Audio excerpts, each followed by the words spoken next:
But for now, let us just give this part of the ad a check.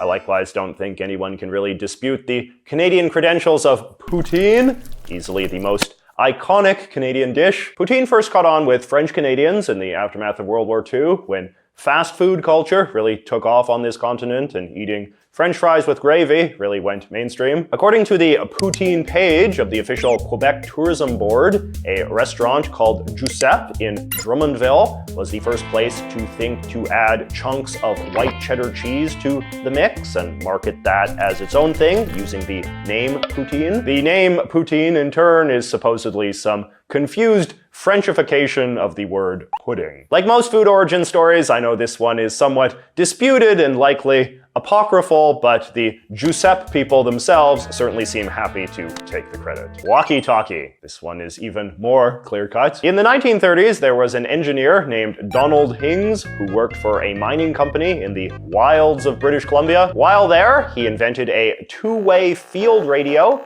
initially as a method to allow company planes doing aerial reconnaissance to communicate with workers on the ground. He patented this technology in 1940 and was later hired by the Canadian government to develop two-way radios for Allied use in the Second World War. They obviously proved tremendously useful, and Hings died in 2004 as a great Canadian hero. What is interesting about his story, however, is that even though he lived most of his life in Canada, Hings was actually born in England and immigrated with his family as a child. While it would obviously be pretty absurd to claim he was a British inventor, at the same time, I do feel like if the shoe was on the other foot and he had been born in Canada but immigrated to some other country as a kid, Canadians would probably claim him as their own. If you don't already get what I mean, you will very soon. Electric wheelchair. The modern electric wheelchair is usually credited to a famous Canadian guy called George Klein, who, though not exactly a household name, has still been pretty widely celebrated as one of the greatest Canadians of the 20th century due to his over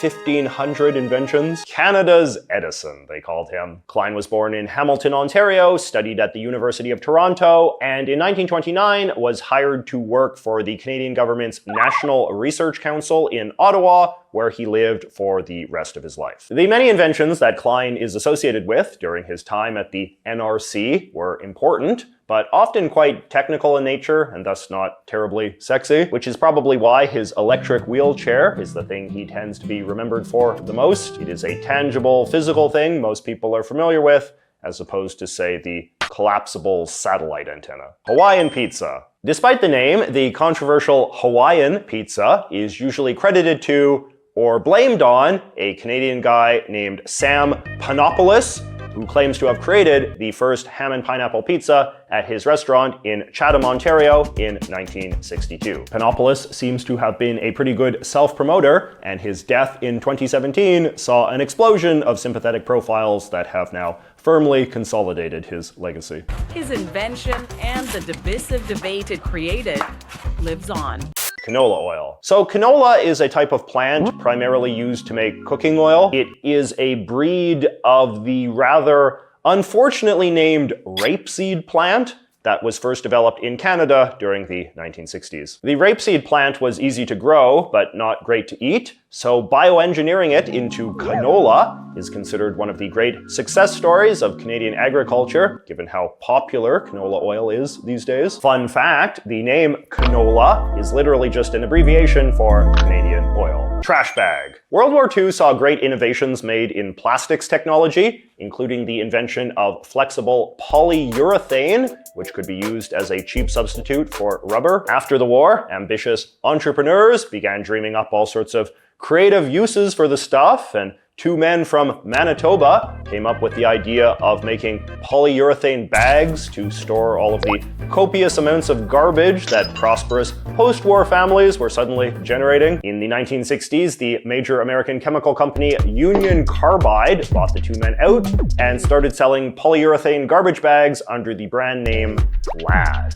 Whoopee cushion. The whoopee cushion was invented by a Toronto-based firm known as Gem Rubber Co. in the 1930s. They sold the idea to the Johnson Smith Company, an American mail-order outfit famous for selling all sorts of random nonsense on the back pages of comic books and things. I'm sure you will recognize their iconic ads. All right, so those were some legit Canadian inventions, let us now get to the dubious ones. Peanut butter. So one of the problems with lists like these is that the question of who invented something can often be incredibly subjective. And this is because often throughout history, there will be times in which several different people independently all come up with a very similar idea around the same time. And in these types of situations, credit often winds up going to the person who just did the most to bring the idea into the mainstream, as opposed to simply thinking of it first. And this seems to be very much the case when it comes to deciding who should get credit for peanut butter. So in the late 19th century, new agricultural technologies created a huge boom in American peanut production. And this in turn saw a huge uptick in interest in using peanuts to make all sorts of different foods. Records show that a guy from Quebec named Marcellus G. Edson got a US patent in 1884 for what he described as a paste of peanuts to be used in the manufacture of sweetmeats and candy. Sweetmeats being an old-fashioned name for candy. But as no less an authority than the Canadian Encyclopedia notes, there is no evidence that Edson's peanut candy was commercially sold or advertised as peanut butter. In fact, Edson doesn't seem to have done much with his life beyond file this one patent, and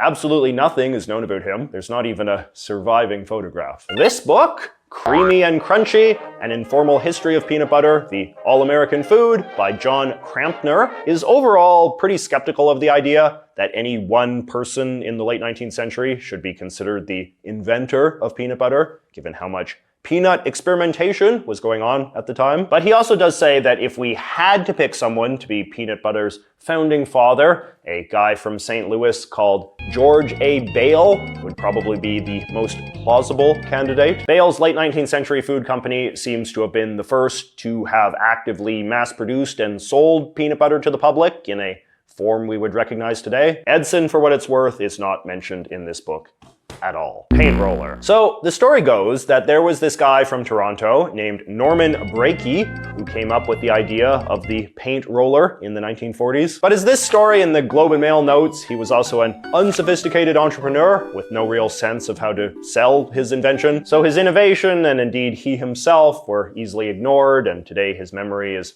only kept alive through a sort of patriotic folklore and Canadian trivia books and things. His whole story is also contradicted by the tale of a guy from Ohio named Richard C. Adams, who worked for the famous Sherwin-Williams Paint Company. Adams claims to have independently invented the paint roller around the same time as Norman Brakey, and Sherwin-Williams successfully filed a patent for the invention in 1942, and thus they became rich and successful in a way that poor Norman did not. The replay. Giving any one person credit for inventing the instant replay is also fairly dubious, given that pretty much as soon as TV cameras were invented, using them to record and immediately play back dramatic moments of sporting events to help entertain audiences or assist referees in making calls was a fairly obvious idea that seems to have occurred to a lot of people. During a live broadcast of a hockey game in 1955, a clever producer at the Canadian Broadcasting Corporation apparently used fast-developing film to create a crude replay of a single goal that aired several minutes after the fact. And over the years, this one rather limited anecdote has been spun by the Canadian patriotism industrial complex into a legend of Canada inventing the instant replay. In reality, the ability to do instant replays was a slow process that evolved alongside camera technology, with the 1970s usually recognized as the era in which the idea became a mainstream part of televised sports, including on the CBC. Battery. So battery is again such a broad category of thing, it's hard to give any one person credit for them. In the simplest sense, a battery is just something that stores energy in some way, and people have been dreaming up ways to do this for centuries. Batteries of this sort, however, the kind we use in remote controls and things, are known as alkaline batteries, and were developed in the late 1950s as a longer-lasting alternative to zinc batteries. The guy who gets credit for inventing this type of battery was a scientist named Louis Burry, who grew up in Ontario. After graduating college, he went to work for the Everready Corporation in Cleveland, a division of Union Carbide, and it's here where he did his work inventing alkaline battery technology. He never did return to Canada, becoming a US citizen in 1960. He is buried in Ohio. egg carton. So in the old days, people used to transport eggs in baskets.